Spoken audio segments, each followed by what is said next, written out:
Uma boa tarde nesse domingo, 26 de março de 2023. Começamos esta análise olhando para os primeiros 3 meses do governo Lula, que enfrenta a oposição, o que não é tranquilo. Passamos pelos conflitos entre os presidentes da Câmara e do Senado e de Moro com Lula. Ainda falamos sobre as catástrofes climáticas no Brasil e a viagem de Lula para a China. Finalizamos com algumas reflexões sobre o ano de guerra na Ucrânia. Ainda não se passaram 100 dias do governo Lula e o Brasil já está sentindo mudanças importantes na condução das políticas públicas. Desde o começo do seu terceiro mandato como presidente da República, Lula tem mantido uma intensa agenda que mostra para que veio. É a fome, é o desamparo da maioria da população que tem preocupado o presidente. Políticas públicas abandonadas e destruídas pelo governo anterior estão sendo reconstruídas a duras penas. O enfrentamento do garimpo ilegal e o apoio humanitário ao povo Yanomami em Roraima e no Amazonas, o retorno do Bolsa Família, a retomada do Pacto contra a Fome, o aumento dos recursos para o PAA, o Programa de Aquisição de Alimentos à Agricultura Familiar, o apoio do governo federal no enfrentamento dos desastres climáticos, a diminuição dos preços de combustíveis e do gás de cozinha, o aumento do salário mínimo. Estes são alguns exemplos das mudanças que estão ocorrendo, beneficiando a população mais pobre. Diferente de seu antecessor, que de férias não se incomodou com as inundações que assolaram a Bahia e Minas Gerais em 2021, Lula visitou pessoalmente os indígenas em Roraima e as áreas atingidas por deslizamentos no litoral de São Paulo, no começo deste ano. Bolsonaro ficava sossegado, andando de jet ski em Santa Catarina, e liberou 5 milhões de reais apenas para todas as cidades da Bahia, em situação de risco. Lula liberou 120 milhões para ajudar na emergência em São Paulo. Sem espaço no Congresso, as populações tradicionais ganharam cargos e funções no Poder Executivo. Para negros, indígenas, ribeirinhas e trabalhadores em geral, é cada vez mais difícil competir em pé de igualdade com as elites, com as famílias abastadas deste país, para ocupar um cargo legislativo. Mesmo ganhando o mandato no legislativo, suas vozes são muitas vezes emudecidas, contestadas e marginalizadas. Testemunho disso é o deputado estadual Renato Freitas, do PT do Paraná. Por causa de sua atuação como o único deputado negro no Paraná, após ter sido preso por protestos contra a violência policial sofrido por negros em Curitiba, onde era vereador, ele continua sendo ameaçado agora de cassação, vítima de perseguição por sua cor. Lula prestigiou as camadas populares, com lugares de destaque no seu governo em ministérios como Sônia Guajajara e Aniele Franco. O clima no governo do Brasil mudou. Apesar do Congresso, majoritariamente composto por deputados e senadores da direita e da ultradireita, o clima mudou apesar de resquícios do governo anterior nas instituições públicas, ressaltando especialmente o presidente do Banco Central, Campos Neto. Após a baderna do dia 8 de janeiro, a oposição a Lula não tem dado trégua. Campos Neto insiste em querer destruir a economia brasileira para azedar a vida da população e principalmente de seu presidente. Mantém os juros definidos a partir da taxa Selic nas alturas. A taxa de juros no Brasil é a mais alta do planeta e sem motivo. Em vez de incentivar a atividade econômica, tornando o acesso a dinheiro para empreender mais barato, juros altos significam frear o nível de investimento. Como resultado, não são criados postos de trabalho. O país não produz produtos mais baratos do que os importados e a economia nacional despenca. Foi essa a política dos anos anteriores, que por causa da chamada autonomia do Banco Central, ainda vai continuar nos próximos meses. A alta dos juros beneficia os chamados rentistas, aquelas famílias que têm enormes fortunas depositadas em banco. Ao mesmo tempo, a alta dos juros prejudica a população em geral. A cada % que a taxa sobe, os bancos recebem bilhões de reais que lhes são repassados como pagamento para a dívida pública. Vale a pena perguntar por que o Congresso ainda não começou a investigar as origens da dívida pública, como ordenou a Constituição Federal de 1988? A cada ano, os bancos levam quase a metade do orçamento. Em 2022, nada menos do que 1,879 bilhões de reais, ou seja, 46% do orçamento federal. A educação, em contrapartida, ficou com apenas 2,70%. E a saúde com 3,30%. A teoria da direita é cada um que se vire. Vultosas somas de dinheiro vão para a elite política, judiciária e econômica, que alegam ter direitos adquiridos ao longo dos tempos. O povo fica sem os direitos básicos. Apenas uma política pública popular pode reduzir o imenso abismo que foi criado entre as elites brasileiras e o povo. Não é sem importância que Lula insiste em afirmar que os juros no Brasil devem baixar.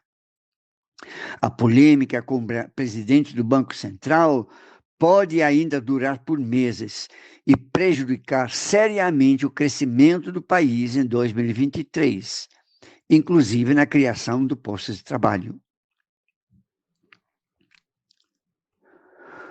O conflito entre os presidentes da Câmara, Arthur Lira, e do Senado, Rodrigo Pacheco, tem como pano de fundo uma disputa pelo poder.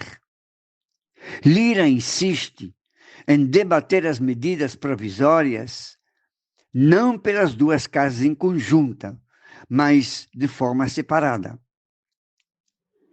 Medidas provisórias expressam as proposições do presidente para a condução de sua política, mas elas precisam do apoio do Congresso para manter validade. A medida já entra em vigor logo após a sua publicação, mas pode perder validade se não aprovada pelo Congresso. Pacheco quer a volta do funcionamento da comissão mista, composta por 12 deputados e 12 senadores, que fariam a análise prévia da medida provisória e a faz tramitar com maior rapidez. A comissão mista está prevista na Constituição e foi suspensa por causa da pandemia. Lira se queixa de que, como presidente da Câmara, não tem ministros que apoiam, enquanto o Senado tem ministros de peso, como Flávio Dino, Justiça e Segurança Pública, Camilo Santana, na Educação, Wellington Dias, no Desenvolvimento Social, e Rui Costa, da Casa Civil, que tem o apoio do senador baiano Jacques Wagner. Por falta de quem o representa nos ministérios, Lira busca firmar-se politicamente no Congresso, inclusive atrasando a tramitação das medidas provisórias e aumentando a dependência do presidente da República dos amores do presidente da Câmara Federal. Essa atitude pode criar dificuldades para o governo Lula, que pretende ampliar as políticas públicas em prol da população. O ex-juiz e atual senador pelo Paraná, Sérgio Moro, conseguiu novamente atrair os holofotes.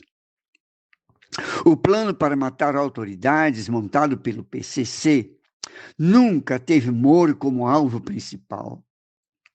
Seu nome não aparece nos relatórios policiais que investigam a quadrilha há mais de um mês.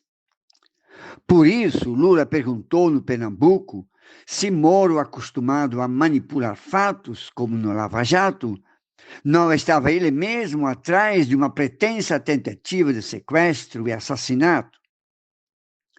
A polícia vai investigar se houve armação, completou o presidente. Moro respondeu, pedindo mais respeito pela sua família por parte do presidente Lula, que, no entanto, ele mesmo em nenhum momento do falso processo respeitou nem a seus familiares. Moro tentou ligar o próprio presidente Lula à tentativa contra a sua integridade física e de sua família. As mudanças climáticas se deixam sentir novamente com muita força. Assistimos a enchentes e deslizamentos em diversos lugares do país, no Maranhão, no Acre, em Rondônia, depois do litoral paulistano no mês de janeiro e fevereiro. Cada vez mais, o IPCC, o Painel Internacional de Mudanças Climáticas, está convencido de que o agravamento dos catástrofes naturais não são tão naturais assim, mas são resultado da intervenção humana no meio ambiente. O governo anterior minimizava essa interferência, de tal forma que chegou a suspender multas milionárias de quem violasse as leis em defesa do meio ambiente.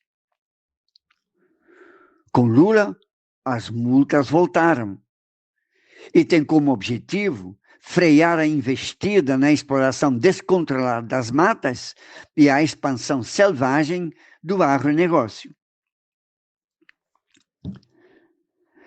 A viagem de Lula para a China coloca o Brasil de novo numa posição central em nível mundial, de onde o Bolsonaro conseguiu tirar o nosso país. A viagem objetiva fortalecer e estreitar os laços comerciais entre os dois países, mas também reencontrar a articulação do bloco econômico dos BRICS, Brasil, Rússia, Índia, China e África do Sul. O respeito pelo Brasil de Lula é expresso na eleição da ex-presidente Dilma, tirada da presidência por motivos políticos, sem que ela tenha cometido nenhuma irregularidade, como presidenta do Banco dos BRICS. Este novo Banco de Desenvolvimento tem como missão prestar apoio financeiro a projetos de infraestrutura e desenvolvimento sustentável, públicos e privados, nos países do BRICS e em outras economias. Dilma governará o banco desde Xangai, cidade chinesa, onde ela irá residir durante seus 2 anos de mandato. Finalmente, uma palavra sobre a disputa pelo mercado mundial, a guerra geopolítica entre Estados Unidos da América e Rússia-Índia, e Rússia-China. É miopia política reduzir a guerra na Ucrânia pela Rússia como uma simples disputa de invasão e anexação de territórios à Rússia. As interpretações ocidentais continuam insistindo na tese de que apenas a Rússia seria culpada pela origem e pela continuidade das hostilidades. A Corte Internacional de Haia condenou Putin por crimes contra a humanidade. Ressalta-se que a Rússia não integra e não reconhece esta Corte Ocidental. O Papa Francisco não toma partido, como também não escolhe a campo o presidente Lula. Para Francisco, somos todos derrotados com a guerra. Não existem vencedores, não existe guerra justa. Por trás das guerras existe uma indústria de armas, criticou. As exportações de armas dos Estados Unidos dispararam nos últimos meses. As da China diminuíram. A invasão russa na Ucrânia beneficiou a indústria bélica norte-americana. A guerra é geopolítica. Tem o domínio mundial como alvo central. Todo mundo sente e sentirá as consequências desta disputa, que facilmente se torne uma terceira guerra mundial, extremamente destruidora, possivelmente de grande parte da população mundial, direta ou indiretamente. Indiretamente, por exemplo, pela fome, pela desnutrição, que estão crescendo mundialmente, diz a própria ONU. A defesa da paz passa também no Brasil pelo desarmamento e pela recusa de qualquer tipo de preconceito, discriminação e exploração do próximo. Uma boa semana para todos e todas.